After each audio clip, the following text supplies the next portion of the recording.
A dragon carved in ancient Mesopotamia appears on a Chinese jade pendant.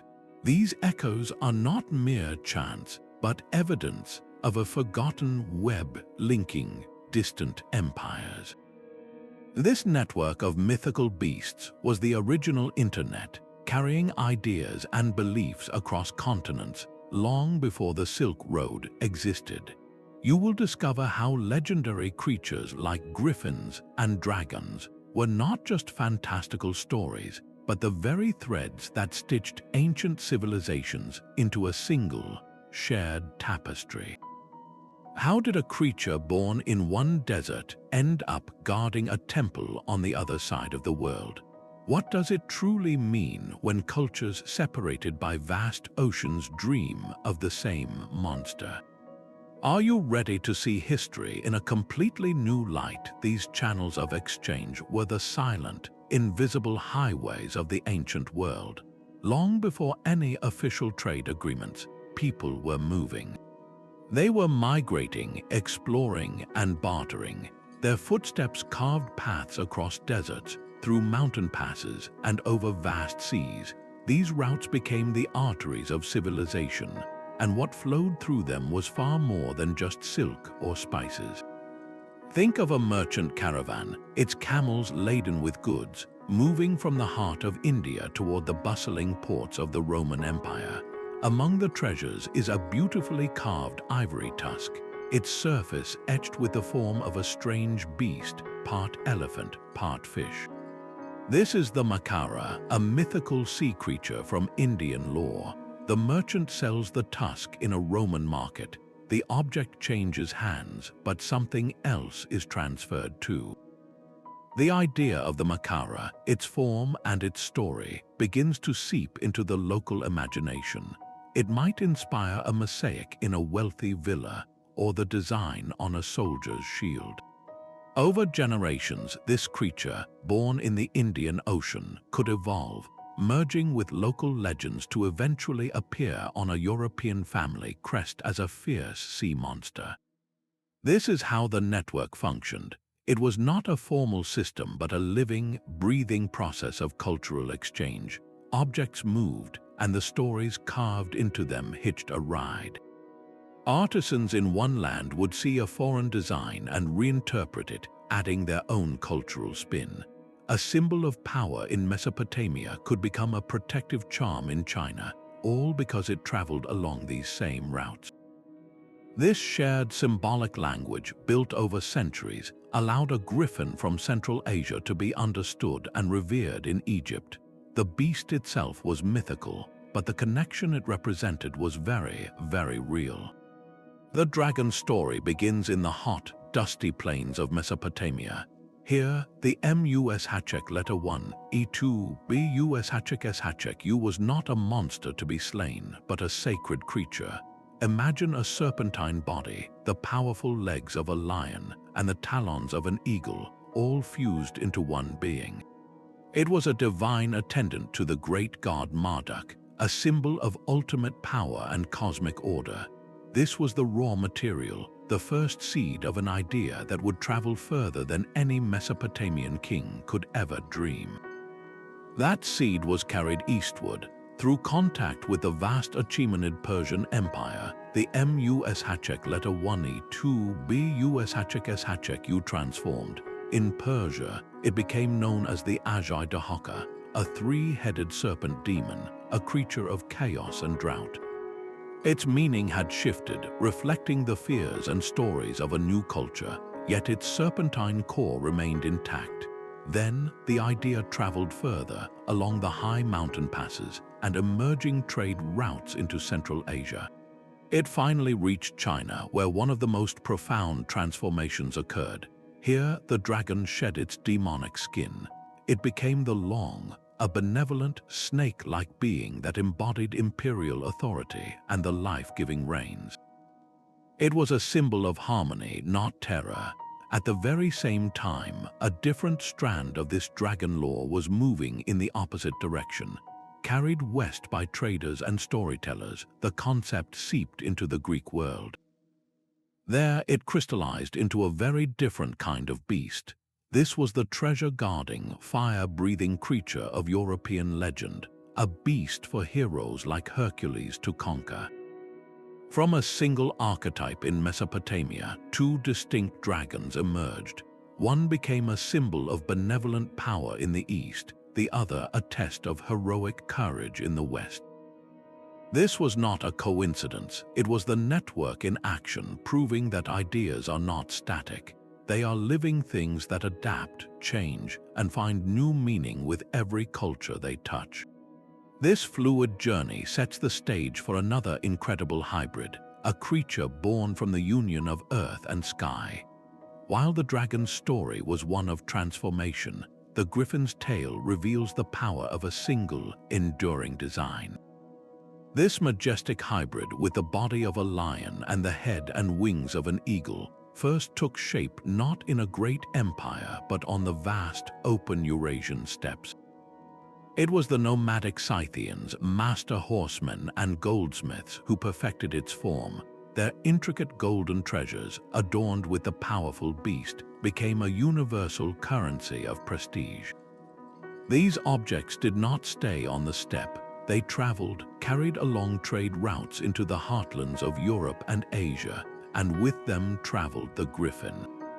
In ancient Greece, the creature was welcomed into the very pantheon. It became a sacred companion to the god Apollo, a divine guardian said to protect gold in the mythical northern land of Hyperborea. Far to the east, in the grand palaces of Persia, the griffin was carved into stone reliefs, standing as a majestic protector of royal power. The griffin's journey is a profound lesson. It shows how nomadic cultures, so often dismissed as mere wanderers, were in fact critical hubs in this ancient network. They were the innovators, disseminating a powerful artistic and symbolic motif that the great sedentary empires were eager to adopt and adapt. This incredible fusion of the eagle, king of the sky, and the lion, king of the land, created a symbol of ultimate authority. But what happens when this process of combination reaches its most imaginative peak, blending not just two, but many creatures into one? The Sphinx presents history's most enduring riddle, not in its words but in its very existence. Gazing out from the sands of Giza is the colossal Great Sphinx, a lion's body fused with the head of a pharaoh, an icon of divine kingship and solar power for over 4,000 years. Yet centuries later and hundreds of miles to the east, a startlingly similar figure stands guard in the stone reliefs of Assyria and Persia. Here, the Sphinx is often winged, a majestic lion with the bearded head of a king, projecting an aura of imperial strength and wisdom. This striking resemblance forces a difficult question. Was the concept of this hybrid guardian invented once and then carried across the ancient world? Or did multiple civilizations, separated by vast distances, independently dream up the same impossible creature? The evidence points powerfully to connection. The military campaigns of the Assyrian Empire, followed by the vast reach of the Persians, created corridors of cultural exchange. Soldiers, diplomats, and artisans moved between these great powers, and with them traveled ideas and artistic blueprints. The image of a sphinx, a perfect fusion of human intellect and animal power, was simply too potent a symbol to remain in one place. It was adopted and adapted, its core function as a guardian of sacred and royal spaces remaining constant even as its specific form evolved. This evolution is perfectly captured in the Greek Sphinx. In Greek mythology, the creature is no longer just a silent, stoic sentinel. It becomes a deadly riddler, perched on a high rock to challenge travelers with an enigma that costs them their lives if they fail. This transformation is profound. It shows the network was not just transmitting the physical form of a beast, but also its deeper narrative role as a boundary guardian, a test of human intellect, and a being that exists at the very threshold of understanding. From the silent watcher of the pyramids to the philosophical killer of Greek myth, the Sphinx proves that these networks carried the soul of a symbol, not just its shadow. And now we must plunge beneath the waves to trace the journey of a beast that bound the fates of seafaring cultures across the globe. The deep ocean has always been humanity's final frontier, a place of unimaginable scale and hidden terror. For ancient seafaring cultures, this vast, unknown expanse gave rise to a family of monsters so similar they seemed to share a single, dark ancestor. In Mesopotamia, the very origin of the world was a battle against the saltwater chaos of Tiamat, a primordial goddess depicted as a monstrous, multi-headed serpent or dragon. Far to the north, in the cold Norse sagas, a similar dread took physical form as Jörmungandr, the Midgard serpent, a beast so immense it was said to encircle the entire world, biting its own tail. Over centuries, this world-encircling serpent evolved in Scandinavian folklore into the legendary kraken, a beast of the depths whose tentacles could drag entire ships into the abyss. These are not direct copies of one another, but they are powerful reflections of a shared human experience. The sea was an unpredictable, impersonal force of chaos, and these leviathans became the personification of its awesome, destructive power. How did such specific ideas travel across such different cultures? The answer lies in the world's first international network, the bustling port cities. From the Mediterranean to the Baltic, sailors and merchants gathered in taverns and on docks, exchanging not only goods but also stories. A tale told by a Phoenician sailor about a sea dragon might be retold by a Viking trader a generation later, the details shifting to fit his own fears of the cold northern seas. This constant retelling helped standardize these concepts, creating a truly transnational maritime mythology. It reveals a profound truth. When faced with the same immense, terrifying environment, the human mind, regardless of culture, often conjures the same kind of monster. But our journey does not end in the chaotic depths, for from this darkness emerges a creature that represents its absolute opposite, a being of pure light and grace. From the chaotic depths of the sea monster, we ascend to a creature of pure, radiant light. Its story begins not in myth, but in the daily rhythm of the Nile. The ancient Egyptians saw a heron-like bird, the Bennu, standing on the first mound of earth to emerge from the primordial waters. It was a symbol of the sun god Ra, its cry marking the beginning of time, and its life was tied to the Nile's annual flood, a cycle of death and rebirth that sustained their entire civilization. This was the quiet, potent seed of an idea. When Greek travelers and scholars encountered Egypt, they were captivated by the Bennu. They took this concept of a solar bird of rebirth and transformed it, giving it a new, dramatic life. The Greek phoenix was a bird of breathtaking beauty that lived for centuries. At the end of its long life, it would build a nest of aromatic spices, which would then be ignited by the sun's rays. The bird would be consumed in a glorious pyre, only to rise again, renewed from its own ashes. This powerful narrative did not stop in Greece. It flew on the wings of empire and philosophy. The Romans adopted the phoenix as a symbol of their eternal empire. In Persian lore, it became the Simurgh, a wise and benevolent creature. This myth spread so readily because it answered a deep, universal human longing. It was the ultimate symbol of hope, a promise that death is not an end, but a transition to a new beginning. The phoenix traveled not just on trade routes, but along the very networks of human belief, a perfect idea finding a home in every culture that dreamed of immortality. This majestic cycle of rebirth stands in stark contrast to a creature that represents the wild, untamed spirit of nature itself, a beast that refuses to be categorized or controlled. Perhaps no creature better illustrates the power of a story to transform reality than the unicorn. Its evolution begins not in fantasy, but in the dusty plains of the Indus Valley. Around the 5th century before the Common Era, the Greek historian Ctesias, who lived in the Persian court, recorded a fantastic tale from travelers returning from India. He described a wild ass, swift and powerful, with a single, multicolored horn projecting from its forehead. This was not a magical beast to him, but a real, if astonishing, animal. Scholars now believe his account was a garbled description of the Indian rhinoceros, or perhaps the oryx, an antelope whose long, straight horns can appear as one when viewed in profile from the side. This was the raw material, a simple traveler's tale, but the journey of that description westward is where the true magic happened. As the story was retold by Roman naturalists like Pliny the Elder, the creature shed its mundane origins.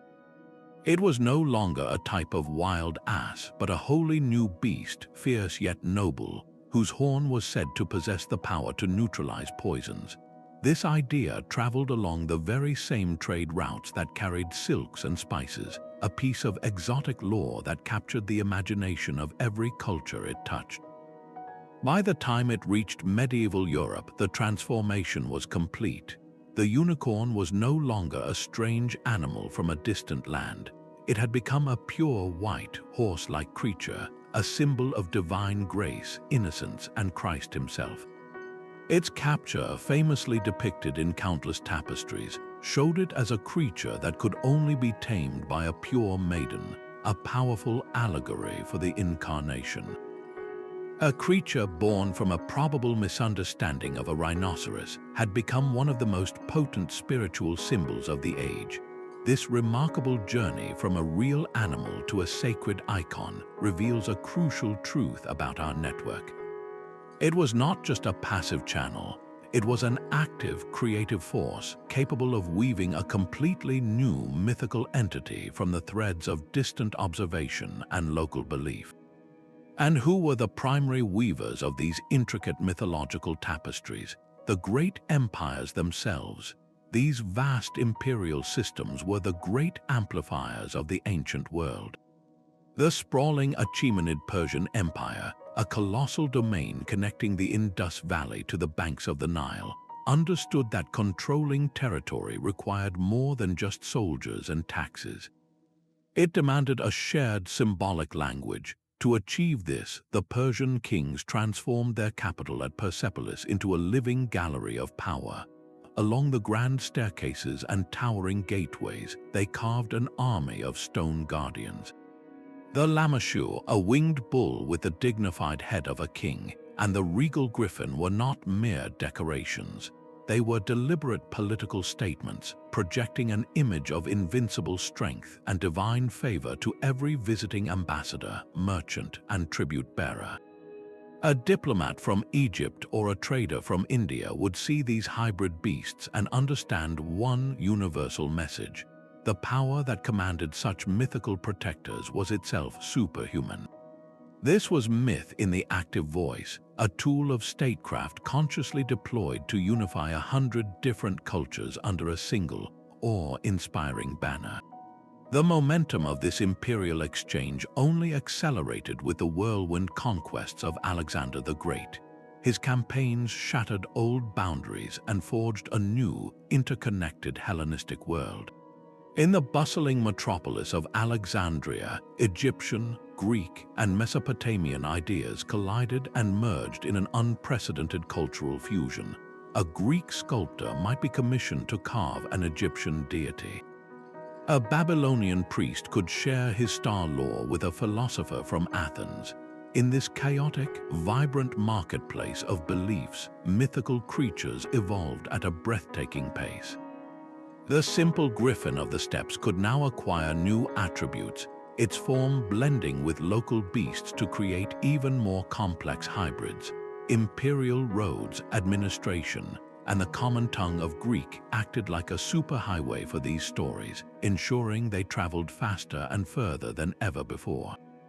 This framework of empire physically connected distant regions and, in doing so, forced a synthesis of their deepest beliefs. It created a shared visual and narrative vocabulary that would be inherited by the Romans and every empire that followed. This imperial machinery, so effective at spreading symbols of raw power, also paved the way for a creature whose appeal was far more personal and profound. The centaur stands as a powerful symbol of duality, a creature torn between human intellect and animal instinct. In the earliest Greek myths, they were not noble teachers but embodiments of raw, untamed nature, prone to chaos and drunken violence. Yet this very specific image of a human torso fused with a horse's body may have been born from a real, breathtaking sight on the battlefield. For the Greeks, encountering the expert horse archers of the Scythian steppes for the first time must have been a staggering experience. From a distance, a single Scythian warrior, maneuvering with impossible grace, would have appeared as one complete being.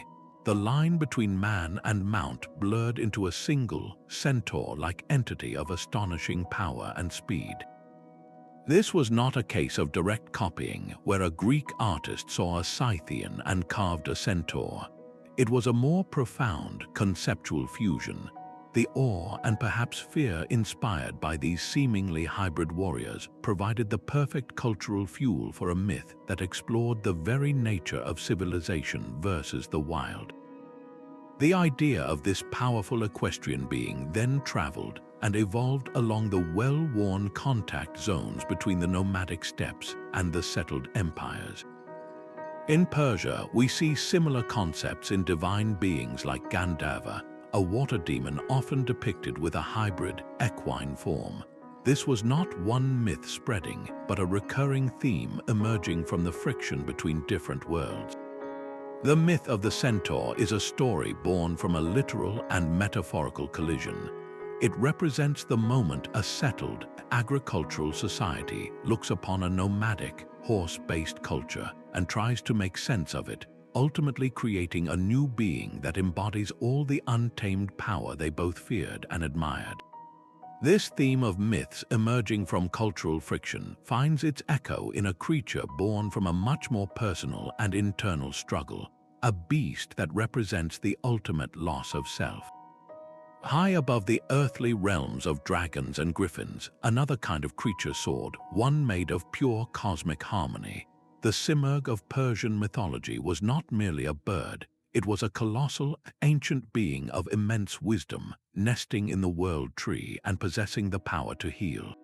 It represented the benevolent, ordering force of the universe. Far to the east, in the courts of China, a creature of strikingly similar grandeur reigned, the Feng Huang, or Chinese phoenix.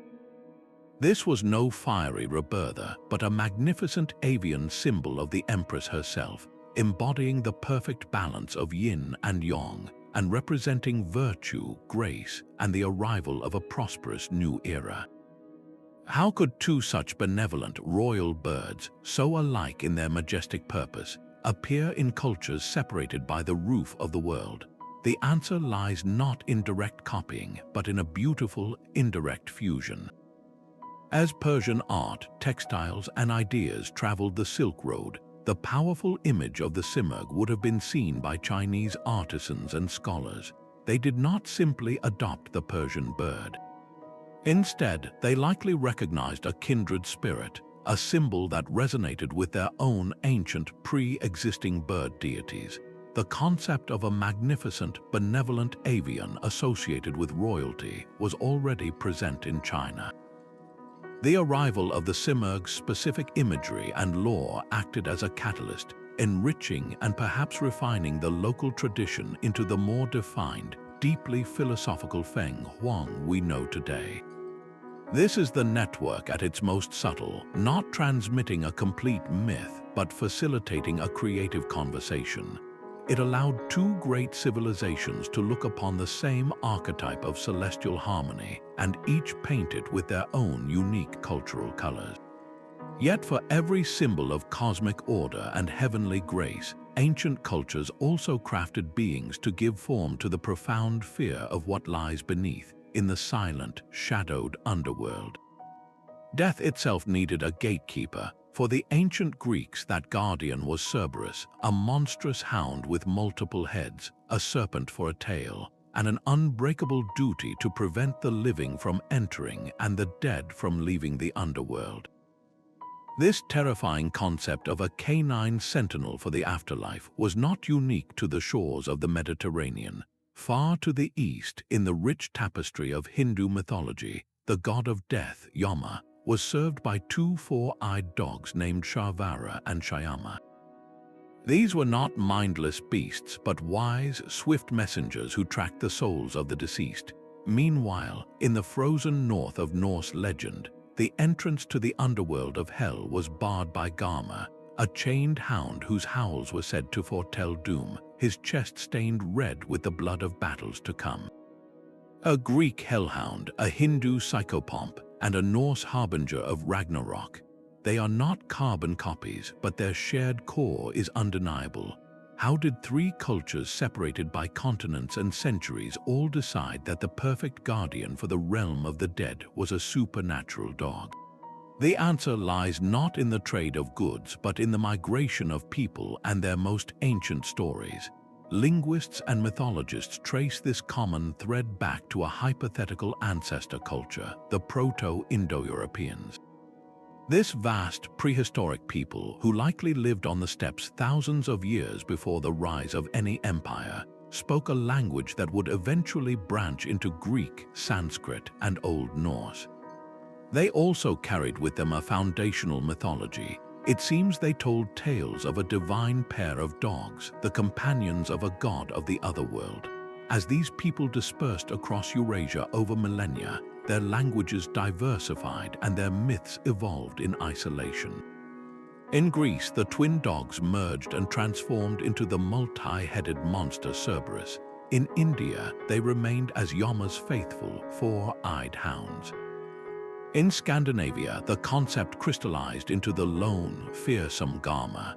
This reveals a network of unimaginable antiquity, a deep-rooted mythological web that connected future empires long before the first brick of a ziggurat was ever laid. From this ancient fear of what lies beyond, we can now turn to a symbol that represents everything the underworld is not. A creature that embodies the very essence of life, abundance, and celestial favor. This aquatic guardian reveals how a sacred symbol can cross oceans of belief. In the flowing rivers of India, the Makara was born, a mythical beast of profound power. Picture a creature with the gaping jaw of a crocodile, the sturdy trunk of an elephant, and the sinuous tail of a fish. This was no monster of fear, but a Vahana, the sacred vehicle of the goddess Ganga, and a symbol of life-giving water, fertility, and the very source of existence. Its form was a perfect representation of the river itself, the crocodile's strength, the elephant's majesty, and the fish's freedom. This potent icon did not remain in one place. When Buddhism began its great journey out of India, the Makara went with it, carved into the very stones of faith. You can trace its path like a map across Southeast Asia. It appears as a majestic waterspout on the grand temples of Angkor Wat in Cambodia, and as a protective guardian on the gateways of Borobudur in Java. In each new land, its form subtly shifted, blending with local artistic traditions, yet its core identity as a benevolent water deity remained unshaken. But the Makara's journey was even more vast than the spread of Buddhism. Centuries earlier, the intrepid Phoenician traders, masters of the sea routes, carried goods and ideas across the Indian Ocean. With them traveled the image of this composite aquatic beast. It appears in Phoenician art, and from there, it seeped into the classical world. You can find its unmistakable likeness in Roman mosaics, a strange, crocodile-headed creature spouting water in the villas of emperors, a world away from the rivers of India. This was not the direct transfer of a religious belief, but the adoption of a powerful and exotic artistic motif. The Makara shows us two distinct currents in the ancient network. One was the deliberate, sacred flow of religious iconography, where a symbol retained its spiritual meaning across cultures. The other was the organic, commercial flow of art and design, where a compelling image was borrowed and repurposed, its form valued even when its original story was lost. This dual journey proves that the network was not a single lane, but a multi-lane highway carrying both the soul of a symbol and its shadow. Religious devotion became the most powerful engine for this ancient network. When a faith travels, it does not journey alone. It carries its entire spiritual world, a menagerie of divine beings and sacred protectors that take root in new soil. Buddhist monks walking the dusty tracks of the Silk Road were living libraries of myth. In their sutras and in their minds, they carried the Naga, the serpent kings of the underworld who guarded the Buddha, and Garuda, the colossal eagle who was the eternal enemy of serpents. These were not just stories, they were fundamental parts of a cosmic order.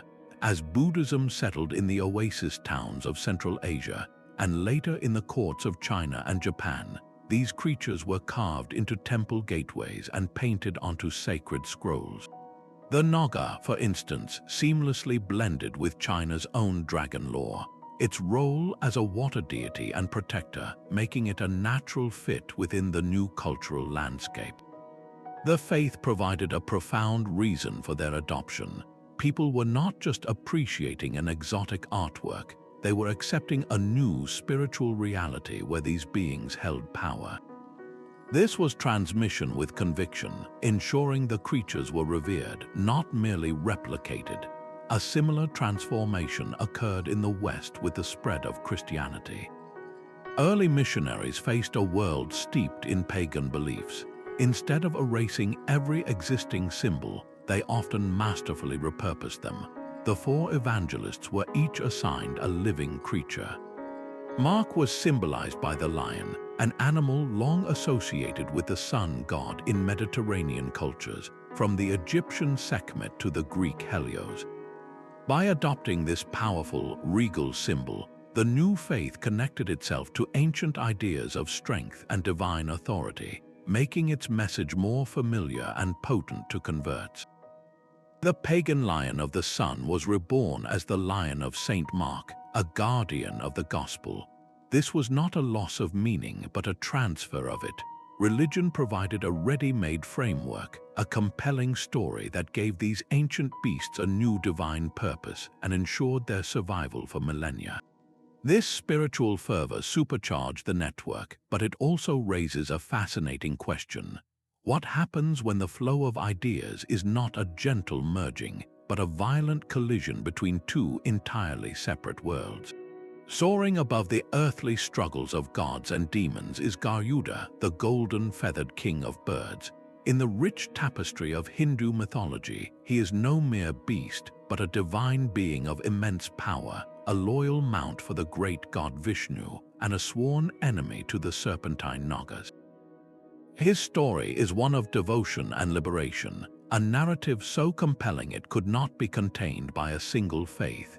As Buddhism and Jainism grew from the same spiritual soil, they too embraced Garuda, transforming him into a protected deity, a symbol of the soul's flight to enlightenment, free from the snares of worldly desire. This sacred migration carried his image across the sea and over the mountains. In Thailand, Garuda, or Krut, is emblazoned on the royal crest, a symbol of divine authority. In Indonesia, the colossal statue of Garuda Wisnu Kencana stands as a modern monument to this ancient, enduring myth. But the idea of a bird of such unimaginable scale seems to have haunted the entire region.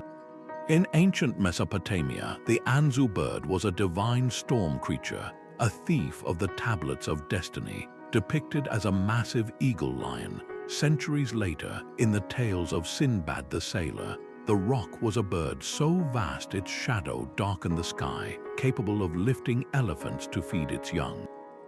A direct lineage from Anzu to Garuda to roc is unlikely, but their shared existence points to something profound. The bustling maritime network of the Indian Ocean, connecting the ports of India with Mesopotamia and Arabia, created a common cultural space. Sailors and merchants shared stories of the open sea and the strange lands beyond the horizon.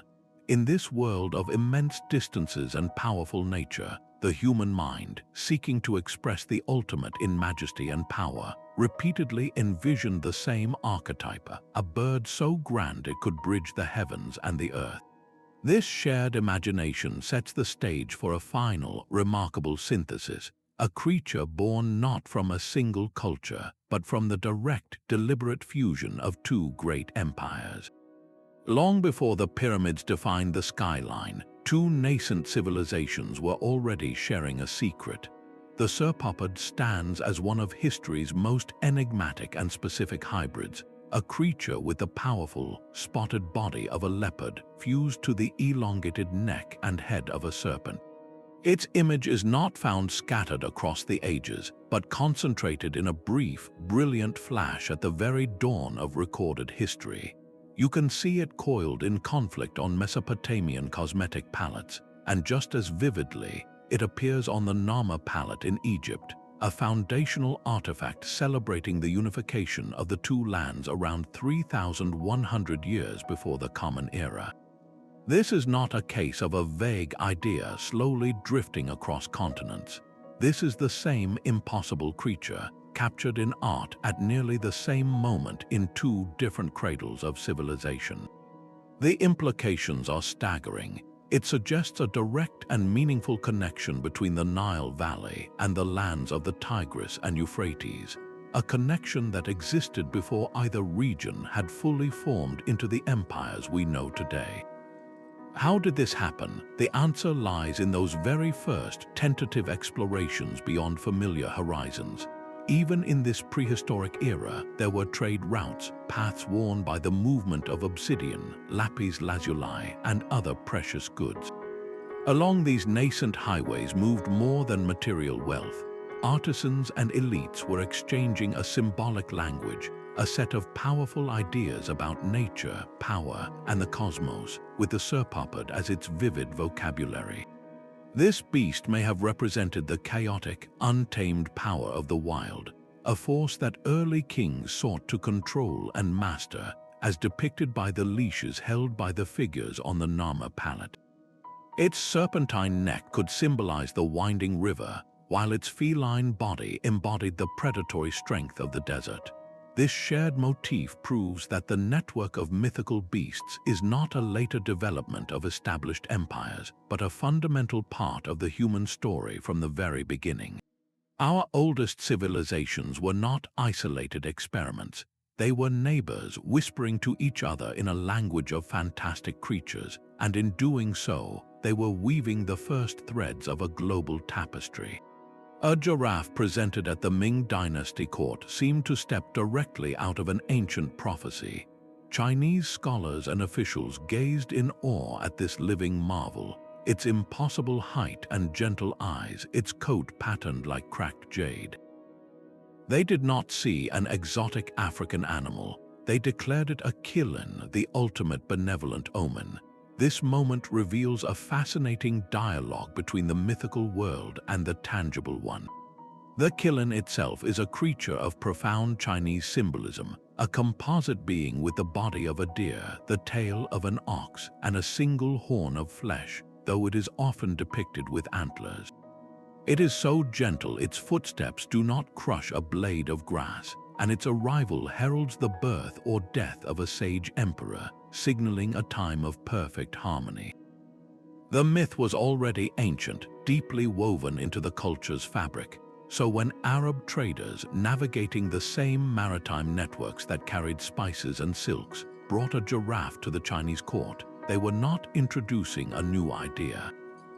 They were providing a physical form for an existing one.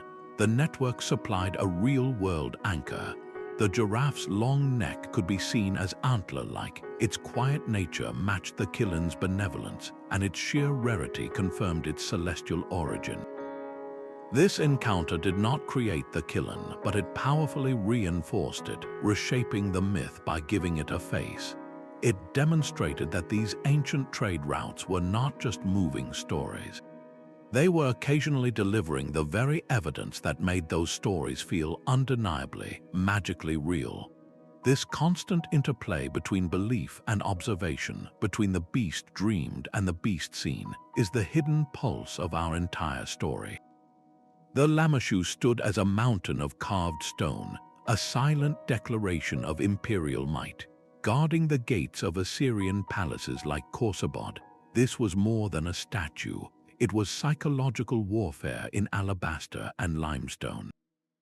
Picture a creature of immense scale, combining the bearded, intelligent head of a king, the powerful body of a bull or lion, and the grand, sweeping wings of an eagle. From every angle, it projected a single, unified message of invincible authority.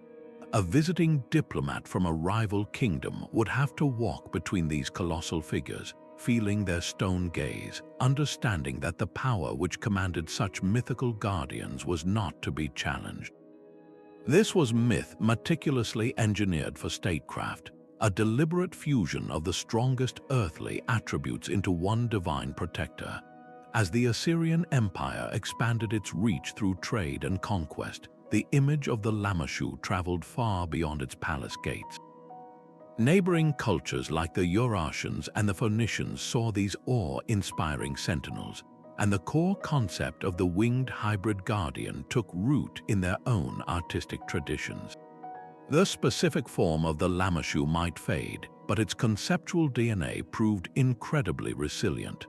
That powerful formula of a human head, a lion's body, and eagle's wings would echo for centuries, its influence subtly traceable in the artistic heritage of the entire Near East. The Assyrian state may have crumbled to dust, but its protective spirit, carved in stone, achieved a cultural afterlife its creators could never have imagined. This use of myth to impose order stands in stark contrast to the chaotic, unpredictable nature of a very different kind of mythical being, one that represents the untamed wilderness itself. A fox with 9 tails and ancient eyes watches from the edge of the forest. This is not a single creature, but a story told and retold across the entire canvas of East Asia. In China, it is the Huli Jing, a being of intelligence and potential danger that could cultivate its spiritual power over centuries. In Korea, it becomes the Qmiho, a more explicitly malevolent figure that must consume human hearts to survive. And in Japan, it is the Kitsune, a complex trickster, a messenger of the rice god Inari, and sometimes a loyal, if mischievous, wife. They are all shapeshifters, all tied to the feminine, and all possessors of otherworldly wisdom. Their shared existence is a perfect map of the ancient cultural network that bound these nations together.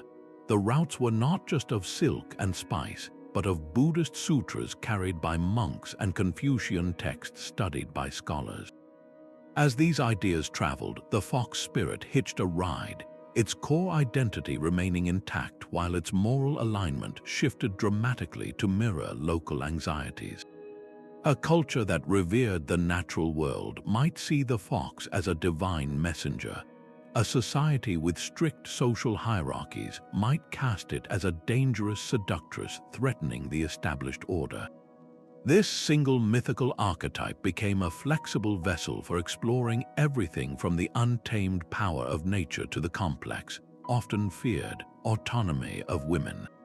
It provided a shared narrative language, a way for these interconnected cultures to articulate their deepest values and fears to one another, using the same enigmatic, golden-eyed face.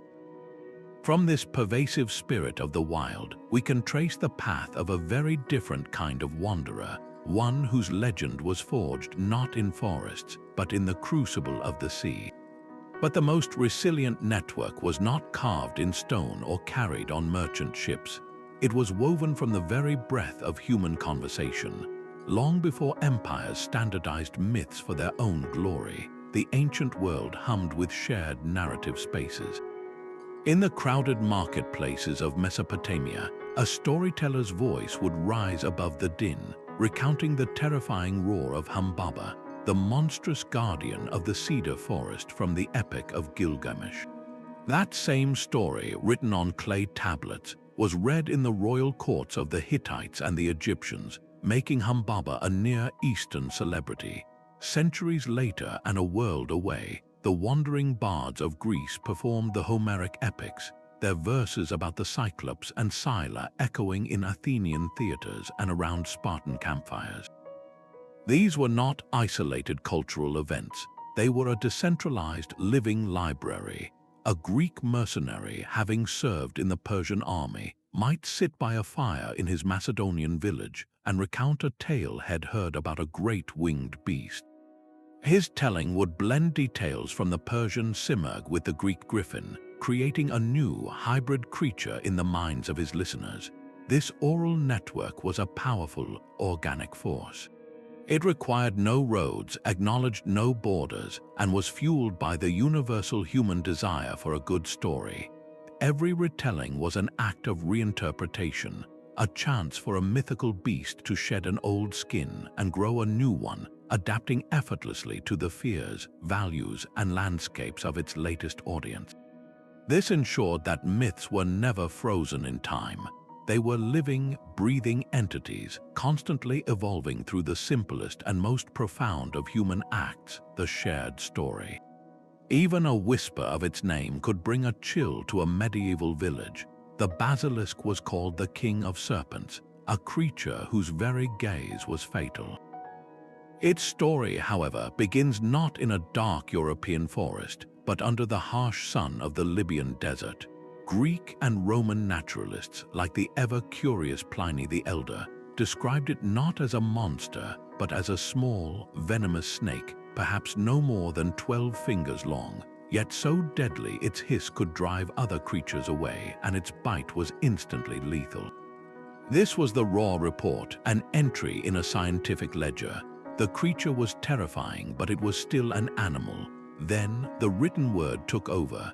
Pliny's massive work, Natural History, was copied and preserved by scribes in monasteries across Europe, long after the Roman Empire had fallen.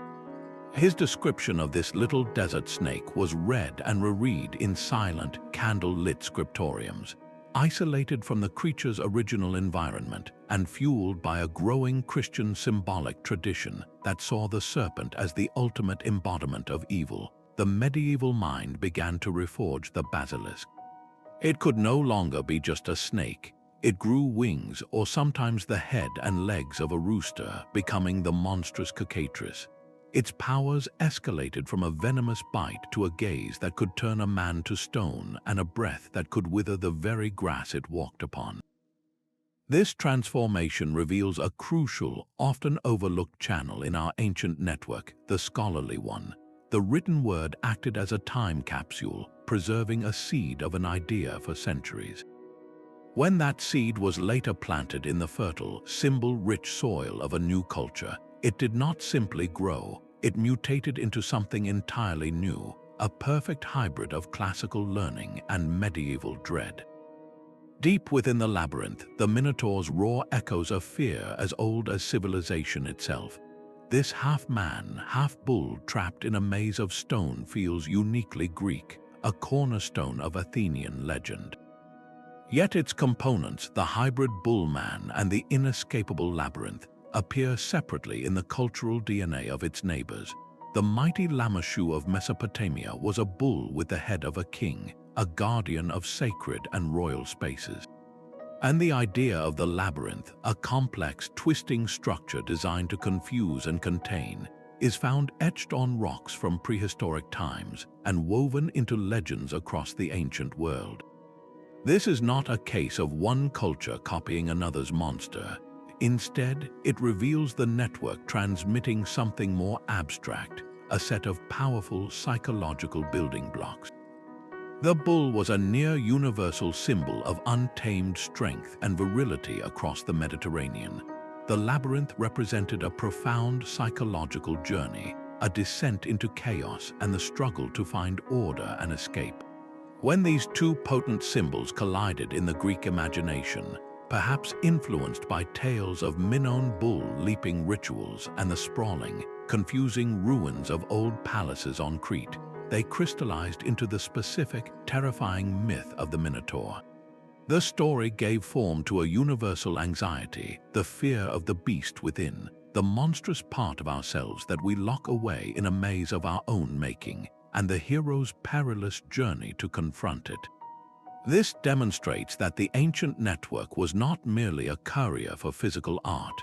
It was a conduit for the deepest archetypes of the human mind, proving that our most enduring monsters are born from shared dreams and shared dreads. Even in our modern world of satellites and smartphones, the shadow of a giant still falls across the map. Legends of the Yeti haunting the high Himalayas and Bigfoot stalking the old-growth forests of North America feel like contemporary mysteries, yet they are woven from threads as old as civilization itself. These elusive, hairy wild men are not new inventions.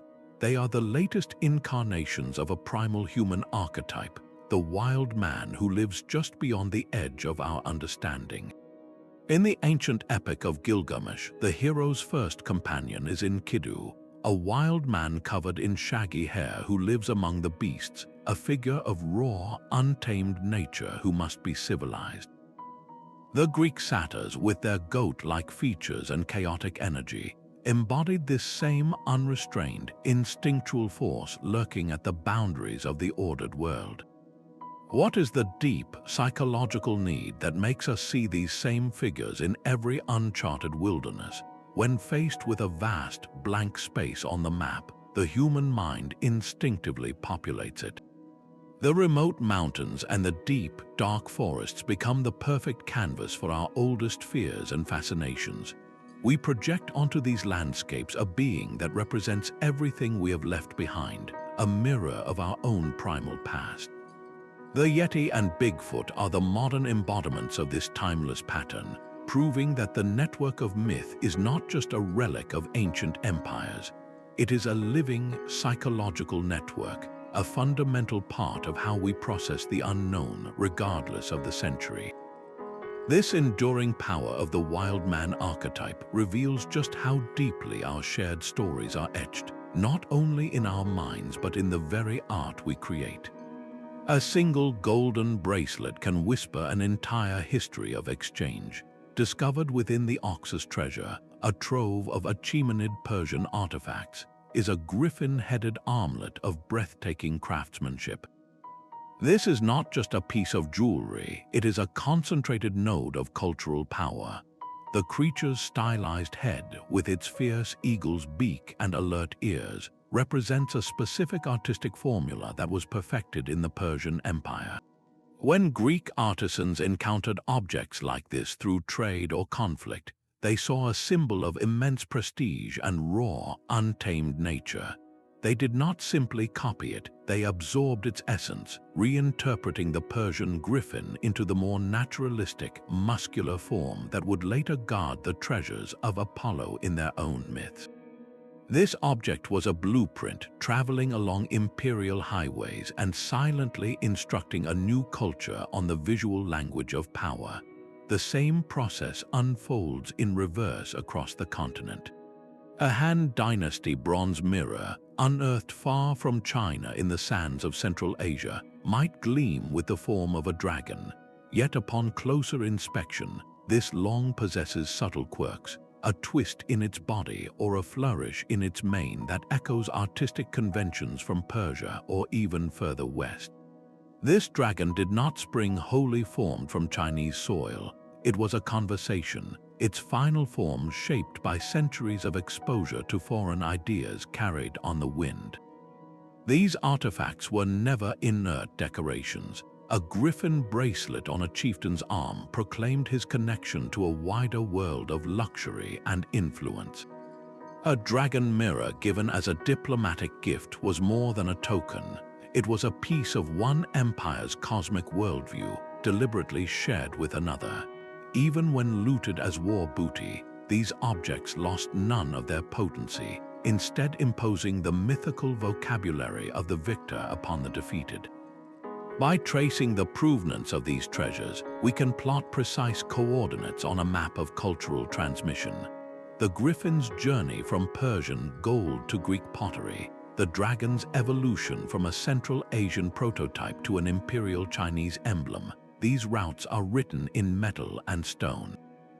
These tangible objects provide the irrefutable, physical evidence for the soft, invisible power of a shared imagination, proving that the most enduring conquests are often won not by the sword, but by the story. The Chimera was a monster assembled from other monsters, a living collage of ancient fears. It breathed fire, possessed the body of a lion, sprouted a goat's head from its back, and wielded a serpent for a tail. This iconic beast of Greek myth was not born in the heart of Greece, but in the rugged, multicultural landscape of Lycia in Anatolia.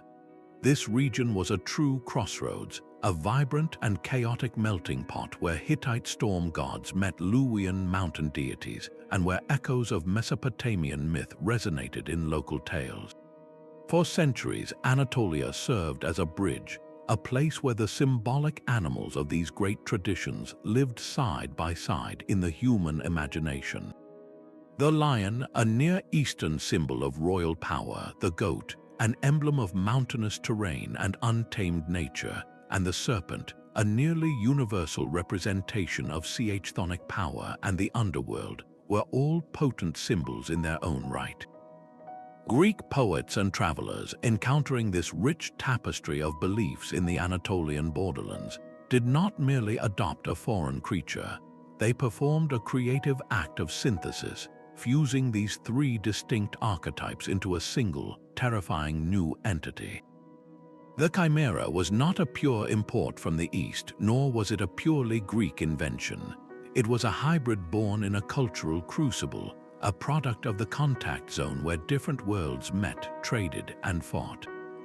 Its very body was a map of that exchange, a physical manifestation of the network's most creative and terrifying power, the ability to forge entirely new legends from the shared symbolic language of the ancient world.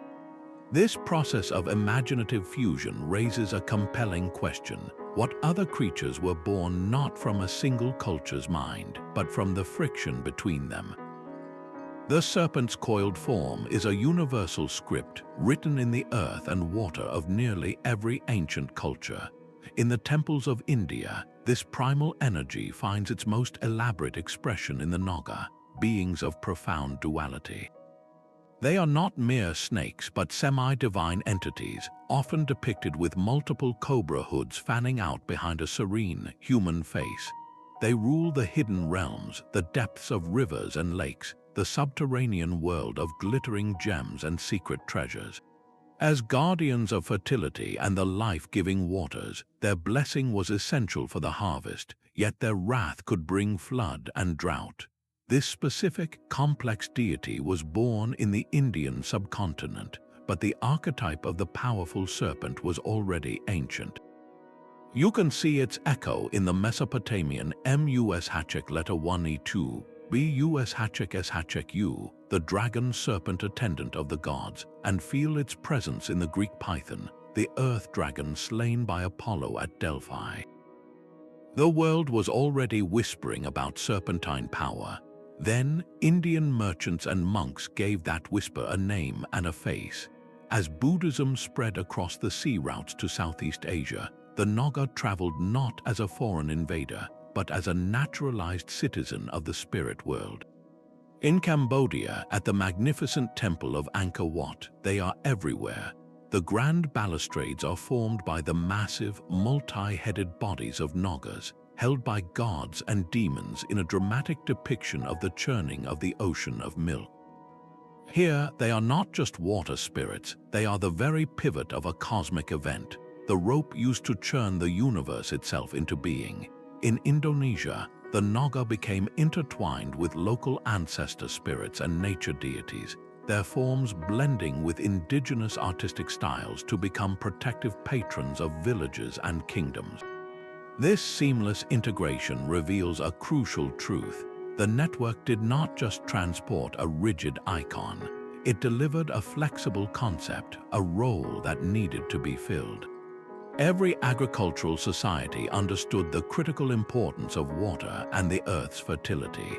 The Naga was the perfect vessel for these universal hopes and fears, a pre-packaged deity whose core functions resonated so deeply that it could be adopted without losing its essential power. A cobra carved in a South Indian temple and a Naga guarding a Cambodian mountain pass are having the same conversation about life, death, and the hidden forces of the world, proving that some mythical links are not just shared, they are elemental. Sometimes the most terrifying monsters are born from a simple misunderstanding of the bones beneath our feet. The Cyclops, the one-eyed giant from Homer's Odyssey, stands as a classic brute of Greek mythology, a savage obstacle for the hero Odysseus. Yet its origin story might be one of the most compelling cases of ancient paleontology. Historian Adrian Mayer proposed a startlingly practical theory.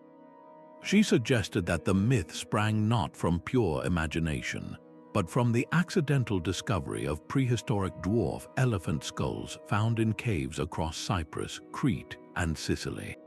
These islands were once home to smaller elephant species that went extinct long before the Greeks arrived. Imagine a Greek farmer or shepherd stumbling into a secluded cave and finding a massive, unfamiliar skull. The large central nasal opening where the trunk was once anchored would be a prominent, singular hole in the center of the bone. To a person with no concept of elephantine anatomy, this cavity could easily be misinterpreted as the socket for a single, enormous eye. The rest of the skull, vastly larger than a human's, would complete the picture of a monstrous, one-eyed humanoid. This is a completely different kind of network in action.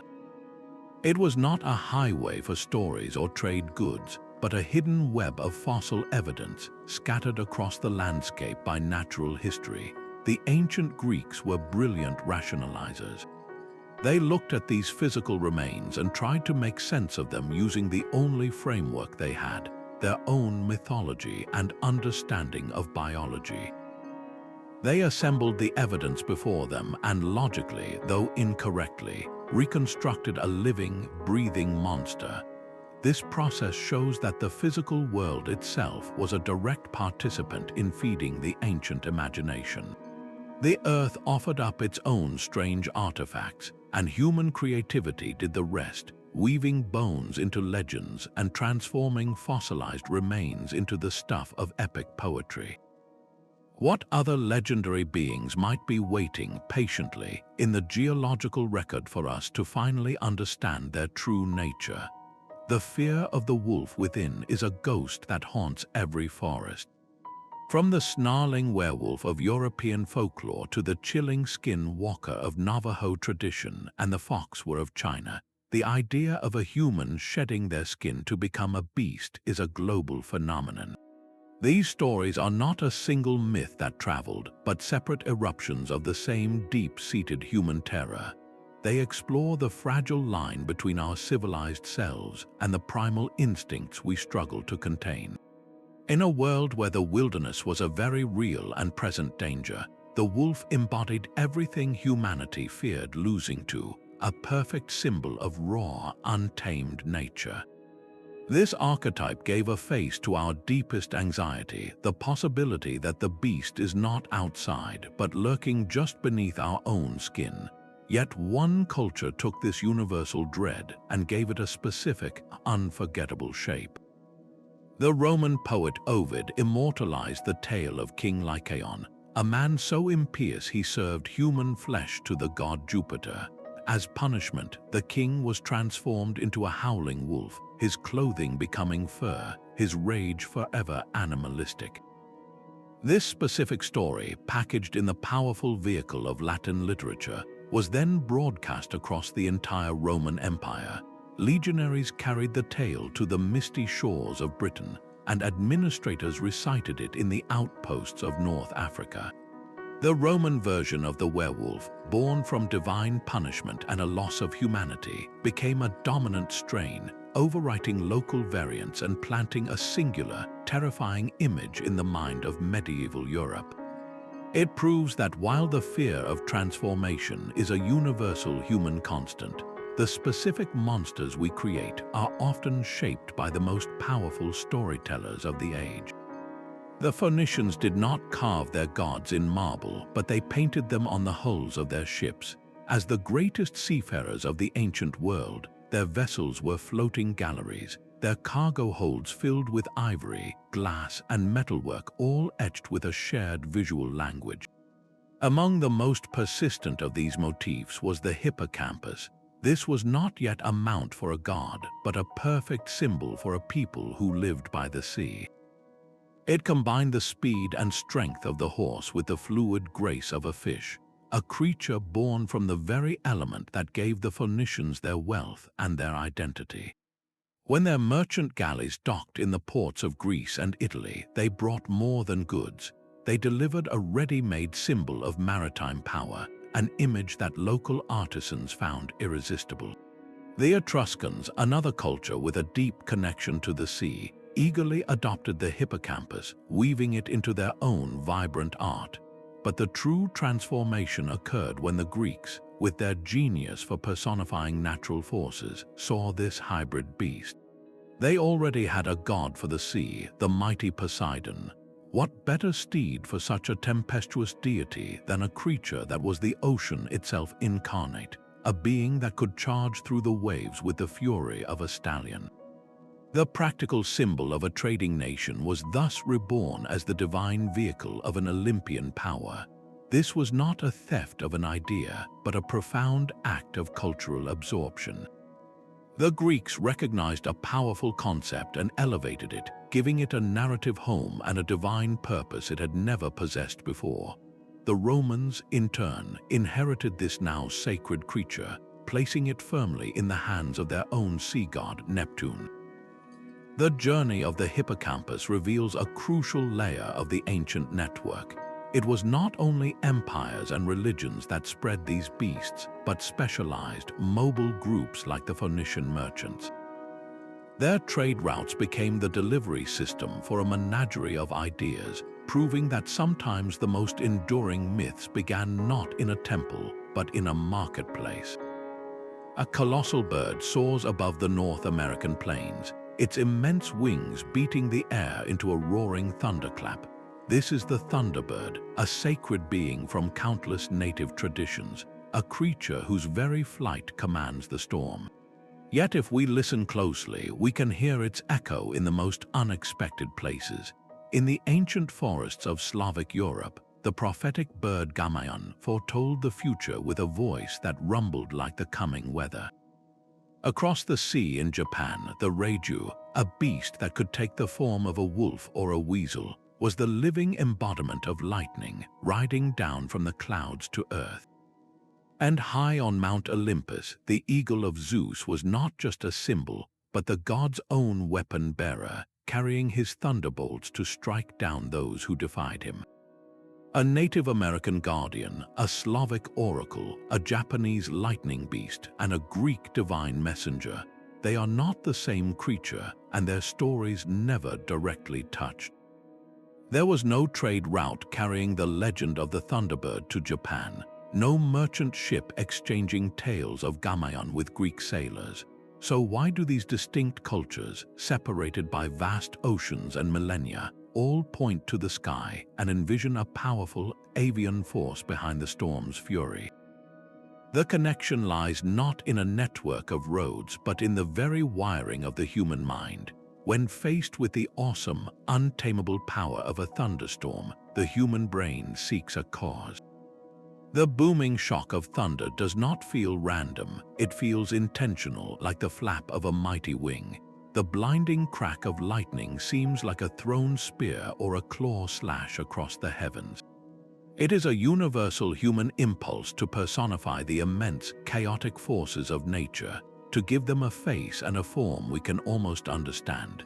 This is a different kind of myth-making, one born not from cultural exchange, but from a shared, profound encounter with the raw power of the world. It reveals that our oldest stories are sometimes written not by our neighbors, but by the weather itself. A haunting melody drifts across the waves, promising secrets no mortal was meant to know. In the rocky straits of the Mediterranean, Greek sailors feared the sirens, creatures often pictured as birds with the heads of women, whose irresistible songs lured ships onto jagged coasts. Their call was not just a test of will, it was a deadly metaphor for the seductive, deceptive nature of the sea itself. Yet venture thousands of miles to the eastern shores of the South China Sea, and you will hear whispers of a different, yet eerily familiar danger. Here the threat was the Gyaoran, the so-called shark people. These were not bird women, but beautiful, sorrowful beings with the upper body of a human and the lower body of a fish. They were known for their tears, which transformed into luminous pearls, and for their enchanting, often tragic, songs that could also spell doom for the fishermen who listened too closely. The forms are a world apart, a winged creature of the air versus a being of the deep, but their mythical purpose is identical. Both are alluring, semi-aquatic entities whose beauty and song directly correlate with a sailor's peril. This is not a clear case of one myth traveling along a trade route. Instead, it appears to be a stunning example of convergent evolution in storytelling. When faced with the same immense, unpredictable ocean, the human mind, whether in Greece or China, independently crafted the same kind of warning. The sea is beautiful, it promises riches and wonder, but its allure is a trap. That universal human fear of being seduced by something that will ultimately destroy us found its voice in two different cultures, creating two different monsters to deliver the very same vital message. A child wakes from a terrible dream, their cry silenced only by the whispered name of a guardian. The Baku, a strange and gentle beast, arrives in the darkness to devour the nightmare, leaving only peaceful sleep in its wake. This beloved figure of Japanese folklore, with the trunk of an elephant, the ears of a rhinoceros, the tail of an ox, and the paws of a tiger, feels uniquely native to its cultural home. Yet its origin story is a map of the ancient network's final, sophisticated chapters. The Baku's journey begins not in Japan, but in the written records of medieval China. Chinese scholars, encountering descriptions and perhaps even skins of the Malayan tapir from Southeast Asia, were fascinated by this creature that seemed to be a living composite. They called it the Mo, and it entered their lore as a strange, dream-eating being. This concept, carried across the sea to Japan by monks and merchants, encountered a culture already deeply concerned with the spiritual power of dreams. The Japanese did not simply adopt the Chinese Mo. They performed a creative act of synthesis. They took the Chinese textual description of a trunk-nosed beast and merged it with their own understanding of powerful animals, crafting the Baku's distinctive hybrid form. The real, biological tapir was transformed into a wholly supernatural protector, a dedicated devourer of bad dreams summoned by a child's plea. This was not the network of empires forging symbols of power, nor of sailors sharing tales of sea monsters. This was a later, more intimate operation. It shows the system adapting to a new, deeply personal human need, the universal desire for a guardian in the vulnerable world of the night. The Baku proves that these channels of exchange did not simply close with the fall of Rome or the end of the Silk Road. They remained vibrantly active for centuries, continuously refining and repurposing mythical concepts, proving that the human need for a comforting story is itself a force that can shape a beast from the pages of a foreign text. Our journey through these networks of mythical beasts reveals an ancient world humming with connections we have only begun to map. From the transformative dragon to the steadfast griffin, these creatures were far more than isolated fantasies. They were the living currency of a vast, informal exchange system, a common language spoken long before diplomats ever met. They traveled the very same dusty trails and bustling sea lanes as bolts of silk and sacks of precious spice, carried not just in the packs of merchants, but in the minds of wandering soldiers and within the sacred texts of devoted missionaries. This shared symbolic vocabulary allowed a king in Mesopotamia and an emperor in China to understand a griffin as a symbol of ultimate power, even if their artists carved it from different stone. They spoke across the centuries of the dangers of the deep, the mysteries of death, and the hope of rebirth, using the same fantastic beasts to give shape to their deepest fears and highest aspirations. So the next time you see a dragon unfurl across a movie screen or spot a griffin emblazoned on a university shield, remember you are not just looking at a cool monster or a heraldic decoration. You are witnessing a living relic of the world's first worldwide web, a fragile yet resilient network that stitched ancient empires together through the most enduring power we possess, the simple, profound act of sharing a story. If this exploration has shifted how you see our shared past, we would love to hear from you. Tell us about the mythical link that fascinates you most in the comments, and subscribe to join us on our next journey into the mysteries